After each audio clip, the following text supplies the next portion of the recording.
Okay जी, so this is part 3 of your chapter thanatology. अब मैं आपको कवर करवाऊँगी राइगर मॉर्टिस।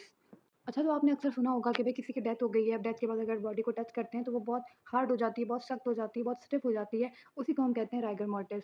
तो डेथ के बाद बॉडी का रिजिड हो जाना, इसे हम कहते हैं राइगर मॉर्टिस। अगर यहीं पे मैं आपको रिवाइज़ करवा दूँ, सबसे पहले मैंने आपको पढ़ाया था अल्गार मॉर्टिस। उसकी मीनिंग क्या थी कि डेथ के बाद क्या होता है, बॉडी कूल हो जाती है, जिसको हम कहते हैं अल्गार मॉर्टिस। फिर मैंने आपको पढ़ाया लिवर मॉर्टिस, इसी को हम पोस्टमार्टम लिविडिटी भी कहते हैं। इसकी मीनिंग क्या थी, स्किन का डिस्कलरेशन आफ्टर डेथ। ठीक है, अब मैं आपको पढ़ा रही हूँ राइगर मॉर्टिस। इसकी मीनिंग क्या है कि डेथ के बाद बॉडी रिजिड हो गई है। ठीक है, इसे आप कहते हो राइगर मॉर्टिस। अब हम इसको डिटेल में पढ़ेंगे। याद आपको क्या रखना है, याद आपने ये रखना है कि डेथ के फ़ौरन बाद बॉडी रिजिड नहीं होती। ठीक है, पहले एक फेस आता है जिसको आप कहते हो प्राइमरी रिलैक्सेशन, फिर होता है rigor mortis, means body rigid हो जाएगी और फिर वापस से वो रिलैक्स हो जाएगी। तो पहले रिलैक्स, फिर रिजिड और फिर वापस से रिलैक्स। ये पूरे फेसेस होते हैं जिनके थ्रू एक डेड बॉडी पास ऑन होती है, starting with the primary relaxation.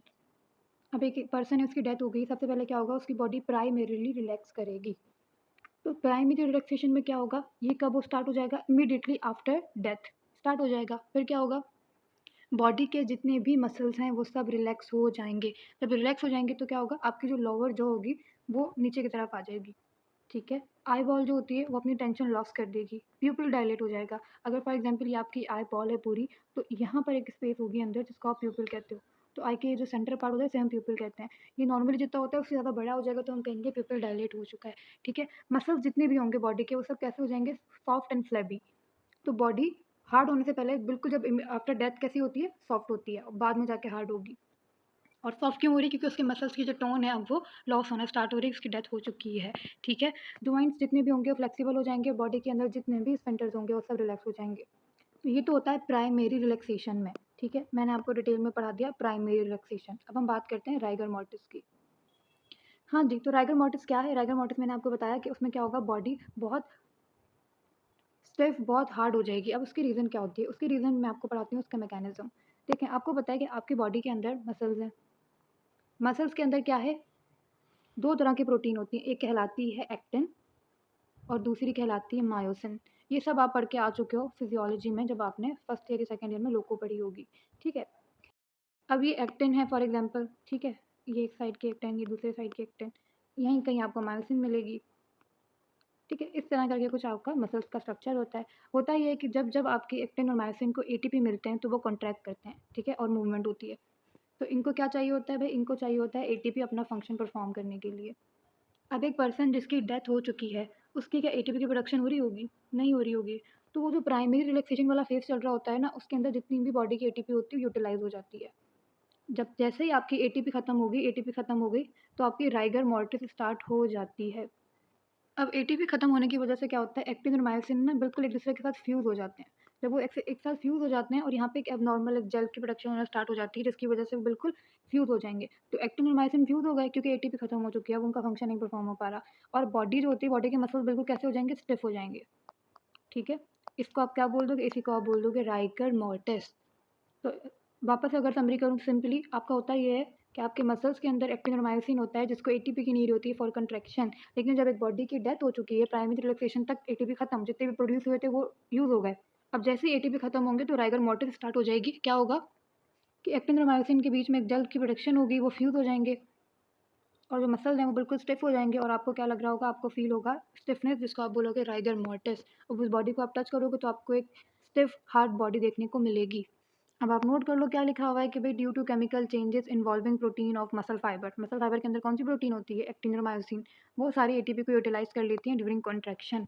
अब जब एटीपी सप्लाई खत्म हो जाएगा डेथ के बाद, तो क्या होगा, एटीपी खत्म है, जब एटीपी खत्म होंगे तो आपके जो फिलामेंट्स हैं, एक्टिन मायोसिन है, वो फ्यूज रहेंगे। वो फ्यूज रहेंगे, इनके बीच एक डिहाइड्रेटेड स्टिफ जेल प्रोड्यूस होगा, जिसकी वजह से आपके जो एक्टिन मायोसिन है वो फ्यूज रहेंगे। जब वो फ्यूज रहेंगे तो मसल स्टिफ है, और मसल स्टिफ है तो हम कहेंगे बॉडी स्टिफ है। इसी को हम कहते हैं राइगर मॉर्टिस।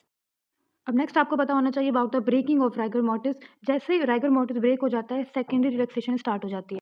तो एज आई टोल्ड यू, पहले प्राइमरी रिलैक्सेशन होगी, फिर राइगर मॉर्टिस होगी, फिर ये ब्रेक हो जाएगी। जब ये ब्रेक होगी तो सेकेंडरी रिलैक्सेशन स्टार्ट हो जाएगी। अब अगर ये ब्रेक हो रही है तो ये कैसे ब्रेक हो रही है वो आपको पता होना चाहिए।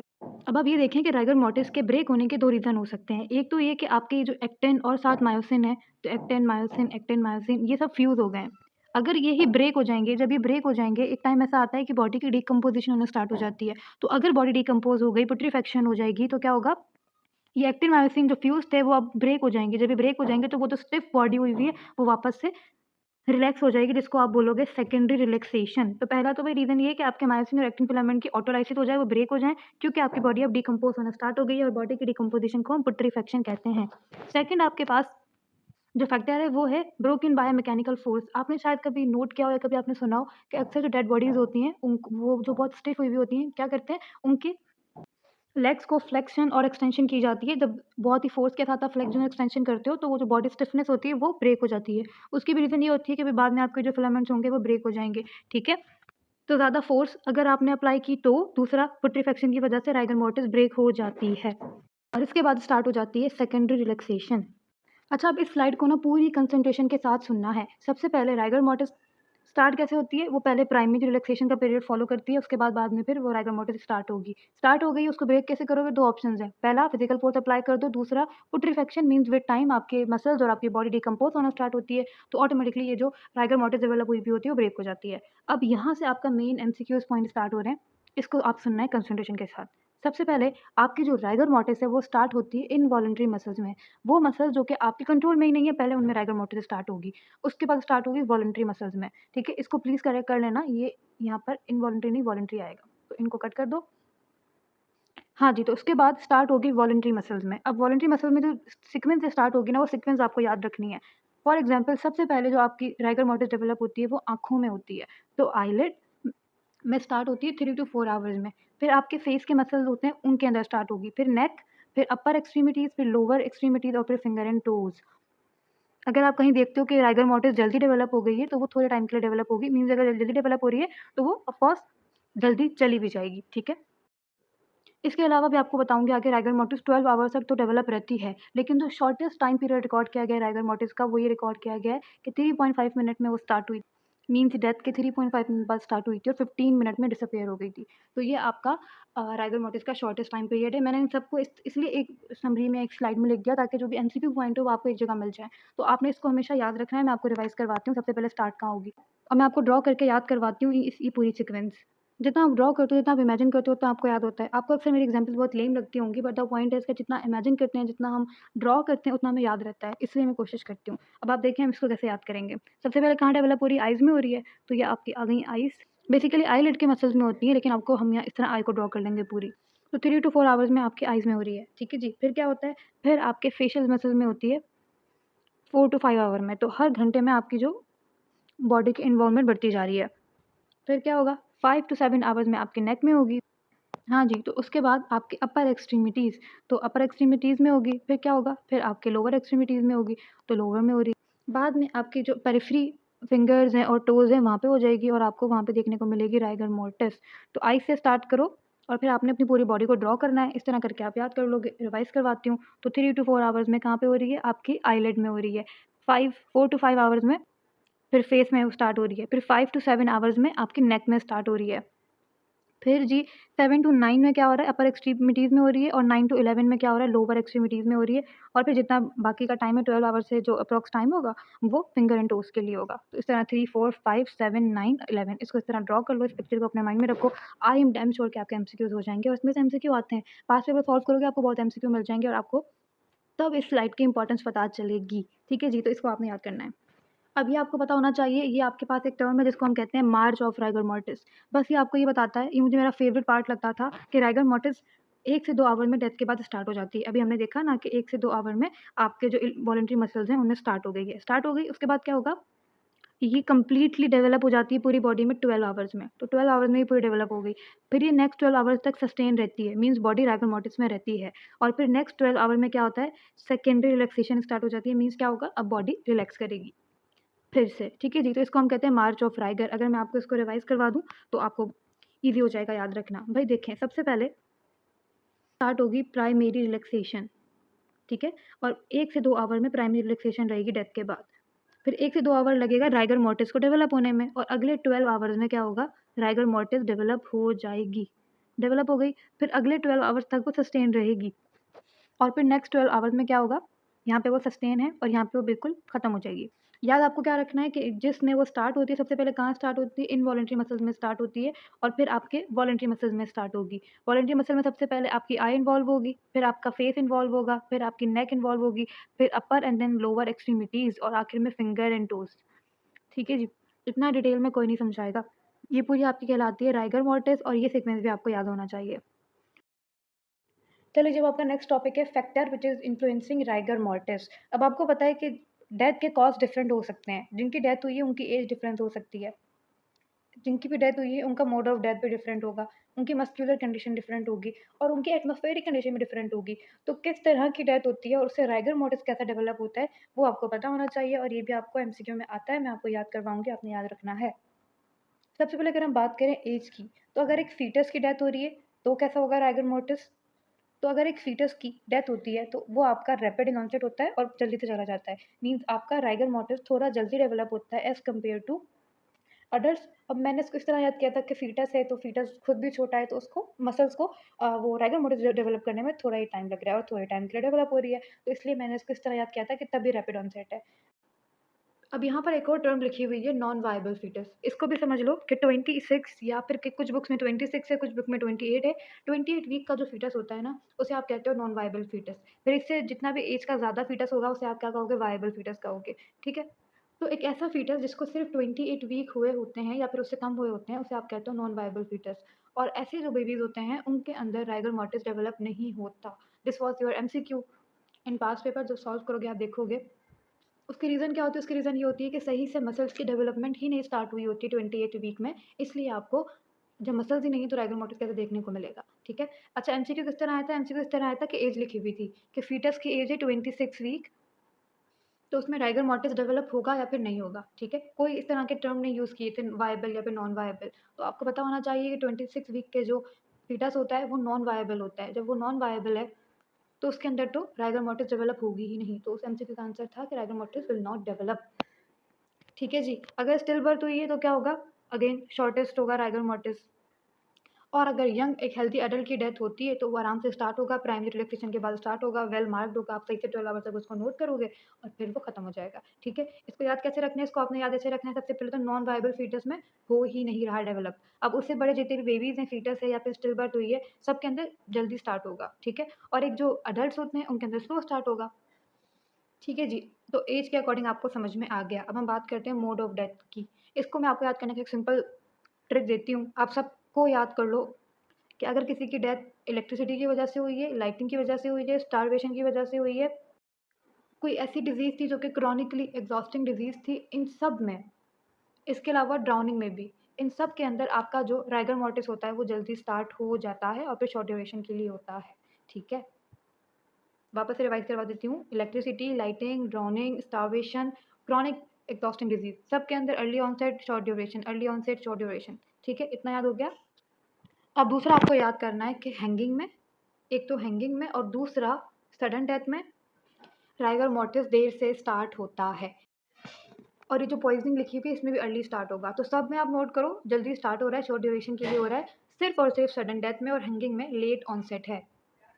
और लास्ट एक कंडीशन लिखी हुई है जिसको आप कहते हो सेप्टिसेमिक लिम्ब। उसमें क्या होता है कि सेप्टिसीमिया एक बॉडी का इन्फेक्शन है, सिस्टमेटिक बॉडी इन्फेक्शन है। अगर किसी का ऐसे लिम्ब में इन्फेक्शन हो गया है, तो उस लिम्ब में भी जो राइगर मॉर्टिस होगा वो एब्सेंट होगा। फॉर एग्ज़ाम्पल उसका एक लिम्ब बिल्कुल परफेक्ट है और एक लिम्ब में इन्फेक्शन हो गया है। तो जब उसकी डेथ होगी ना, तो उसका सेप्टिसेमिक जो लिम्ब होगा वो फ्लैसिड रहेगा, वो रिलैक्स रहेगा। बस वो जो लिम्ब जो कि उसका ठीक था ना, उसके अंदर वही नॉर्मली जिस तरह राइगर मॉर्टिस डेवलप होती है वैसे ही होगी। तो ये था आपका सेप्टिसेमिक लिम्ब। ओके, तो याद रखना है कि सडन डेथ में और हैंगिंग में लेट ऑनसेट और लेट ड्यूरेशन होगी, ऑल्दो बाकी सब के अंदर अर्ली ऑनसेट होगा और जल्दी से शॉर्ट ड्यूरेशन होगी, थोड़ी देर के लिए होगा, फिर राइगर मॉर्टिस चला जाएगा, ठीक है? तो ये था आपका मोड ऑफ डेथ के अकॉर्डिंग राइगर मॉर्टिस। अब मस्कुलर कंडीशन की अगर मैं बात करूँ, अगर किसी के मसल स्ट्रॉन्ग हैं, अब मसल स्ट्रॉन्ग है तो क्या होगा? अच्छा ग्लाइकोजन होगा और एटीपी उनके जल्दी से यूटिलाइज़ नहीं होंगे।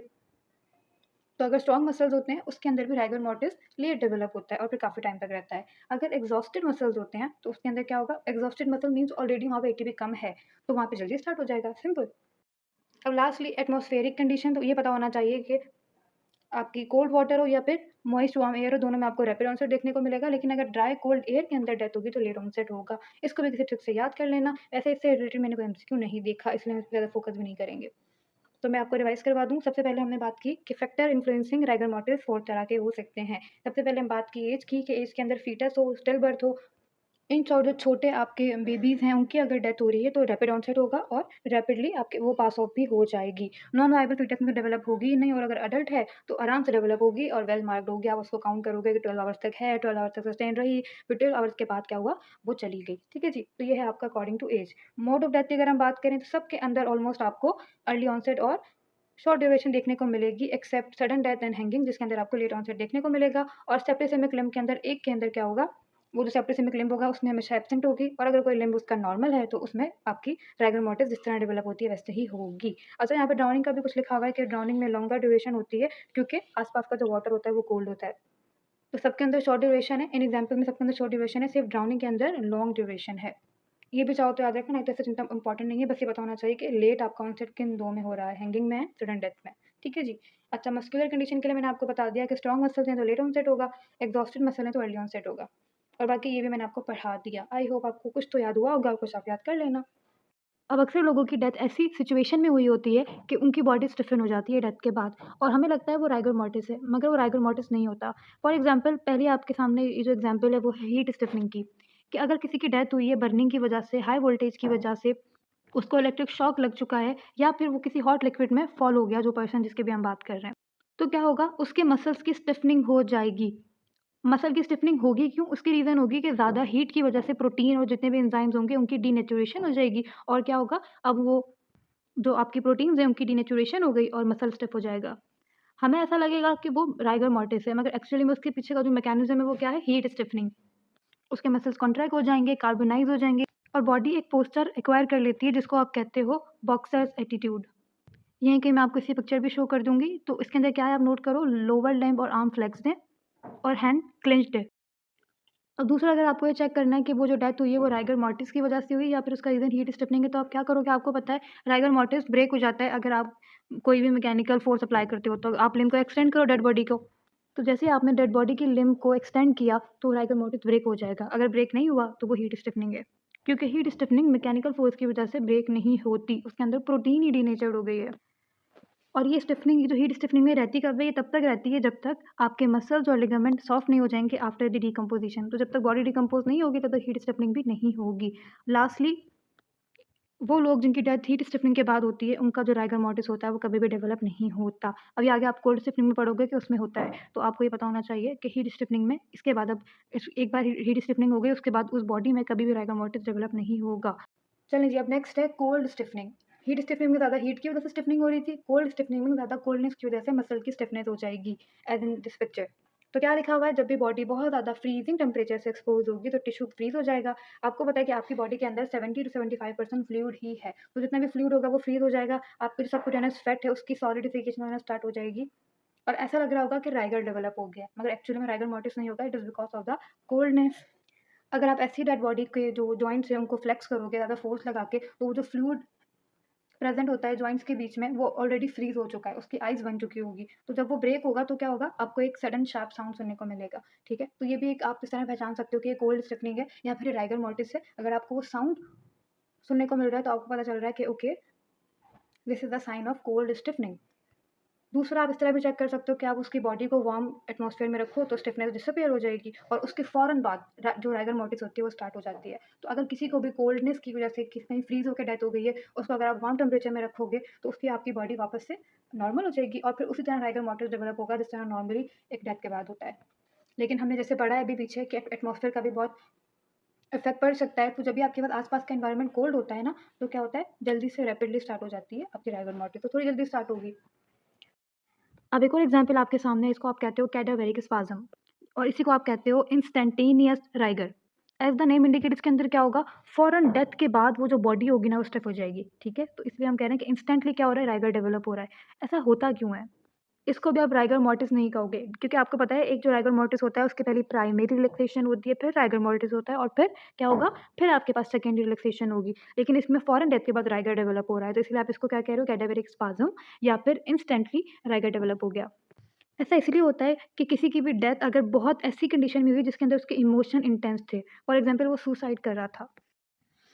नॉट ओनली सुसाइड, किसी किस्म की भी वायलेंट डेथ हो सकती है। और उस वायलेंट डेथ में क्या होता है, उसके इमोशंस हाई होते हैं, उसकी बॉडी में एड्रेनोकॉर्टिकल एग्जॉस्शन हुई होती है, जिसकी वजह से क्या होता है, एटीपी की जो सिंथेसिस है वो नहीं हो पा रही होती और वही पॉसिबल कॉज बनती है जो पूरी जो बॉडी है उसके स्पाज़म का। ये वेल रिकॉग्नाइज्ड है, लेकिन ये बहुत रेयरली देखा जाता है। इसमें वो जो प्राइमरी रिलैक्सेशन वाला फेस होता है वो डेवलप नहीं होता, ठीक है? फ़ौरन से जैसे उस पर्सन की डेथ होती है वैसे ही बॉडी स्टिफ़ हो जाती है, ठीक है? ये सिर्फ़ वॉलंटरी मसल्स में होता है। अभी आगे चल के मैं आपको कैडावेरिक स्पाज़म और साथ राइगर मोर्टिस का डिफ़रेंस भी बताती हूँ। डेथ के अलावा या फिर मैं कहूँ किसी की कोई वायलेंट शॉकिंग डेथ हुई है, उसके अलावा किसी और कंडीशन में आप नहीं देखोगे कि स्पाज़म ये वाला जो कैडावेरिक स्पाज़म है डेवलप हुआ है।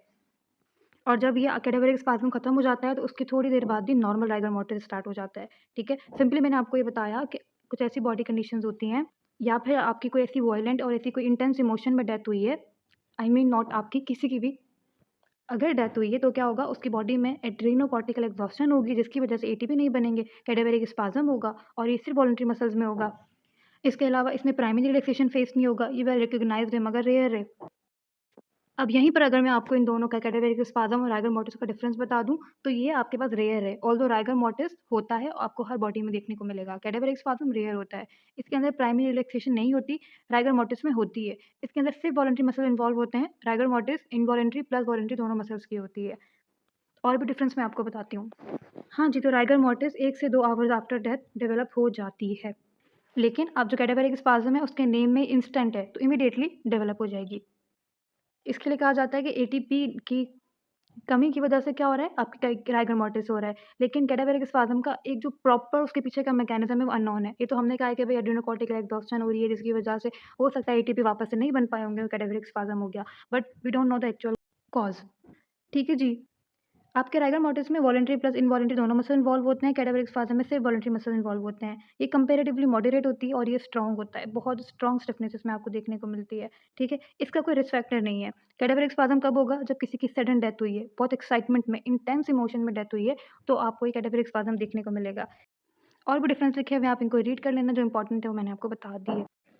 अभी और एग्ज़ाम्पल्स लिखी हुई हैं जिसके अंदर कैडावेरिक स्पाज़म हो सकता है, वो इंटेंस डेथ हो सकती है, ड्राउनिंग है, नर्वस सिस्टम की वायलेंट डिस्टर्बेंस है, पॉइज़निंग है, सुसाइडल डेथ है, होमिसाइड्स हैं, एक्सीडेंट हैं।